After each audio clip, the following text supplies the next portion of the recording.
నా పట్టు చీర, నా జడ, నా బంగారం, నా చెవు కమ్మలు ఎంత బాగున్నాయో, ఎంత అందంగా ఉన్నానో.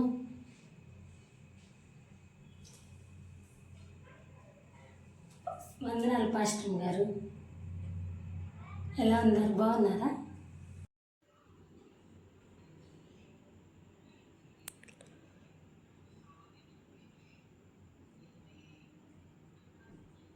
సుజాత,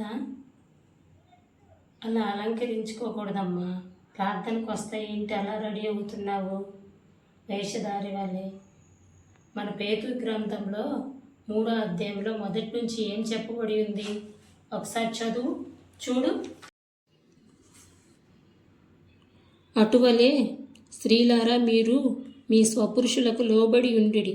అందువలన వారిలో ఎవరైనను వాక్యమునకు అవిధేయులైతే వారు భయముతో కూడిన మీ పవిత్ర ప్రవర్తన చూచి వాక్యం లేకుండానే తమ భార్యల నడవడి వలన రాబట్టవచ్చును.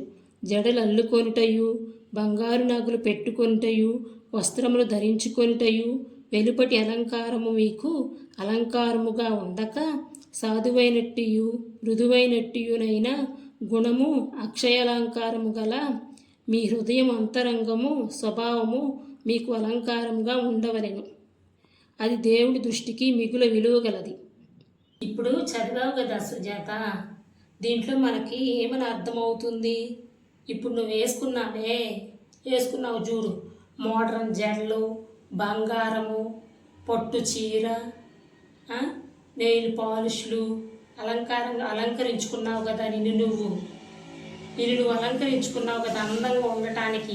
అవి దేవుడి దృష్టికి విలువగా ఉండవమ్మా, విలువ గలవి కాదు. దేవుడి దృష్టికి విలువైన ఏంటంటే సాధువైనట్టియు మృదువైనట్టియు, అంటే ఓర్పు, శాంతి, సమాధానం. సాధు అనంటే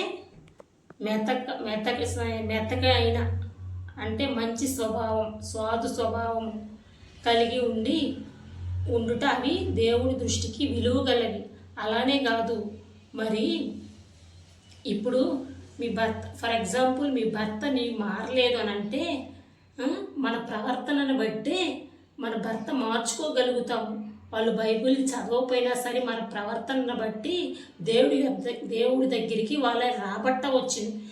పక్కింటి వాళ్ళ గురించి, ఎదురింటి వాళ్ళ గురించి ప్రార్థన చేస్తున్నావా అసలు?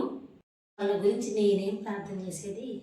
నా సమస్యలు, నా కష్టాలు, నా ఇబ్బందులు, మా ఇంట్లో సమస్యలు అన్నీ నాకే ఉంటే వాళ్ళ గురించి మళ్ళీ నేను ప్రార్థన చేయమంటాను? పాస్టర్ గారు, నీకు విషయం తెలుసా? అలా ఎదురింటి సుబ్బమ్మ ఉంది చూసారా, ఎంకాయమ్మ వాళ్ళ ఇంట్లోనంట 10,000 రూపాయల డబ్బులు దొంగతనం చేసిందంట. వాళ్ళు ఏమో డబ్బులు పోయి అయ్యో మొదలు ముత్తుకుంటున్నారు పాస్టర్ గారు. ఇంకో విషయం తెలుసా? అలా వెంకటలక్ష్మి ఉంది చూసారు, తెలుసా? ఆ ఉట్టి గొడవలు మాది. వాళ్ళతో తగ్గు పెట్టుకునిద్ది, వీళ్ళతో తగ్గు పెట్టుకునిద్ది. వాళ్ళ ఇంట్లో సమాధానం లేదు. నా కాడ ముచ్చటేసుకుని ఆగు చెప్పిద్ది, ఆ ముచ్చటేసుకొచ్చి నాకు చెప్పిద్ది. బొప్పుందా కొద్ది తెలుసా? నువ్వు ఆ ఎదురింటి సుబ్బమ్మ గురించి, ఆ వెనకింటి వెంకట సుబ్బమ్మ గురించి, వెంకటలక్ష్మి గురించి చెప్తున్నావు కదా, అలా చెప్పకూడదమ్మా. మన బైబిల్ వాక్యం ఏం చెప్తుంది? నీ కంట్లో దూలమును పెట్టుకొని ఉంచుకొని ఎదుటి వారి కంట్లో నలుసుని ఎంచనేలా అని వాక్యంలో ఉంది, తెలుసు కదా. అలా చెప్పకూడదు. ఇక నుంచి నీ పద్ధతి మార్చుకోమ్మా.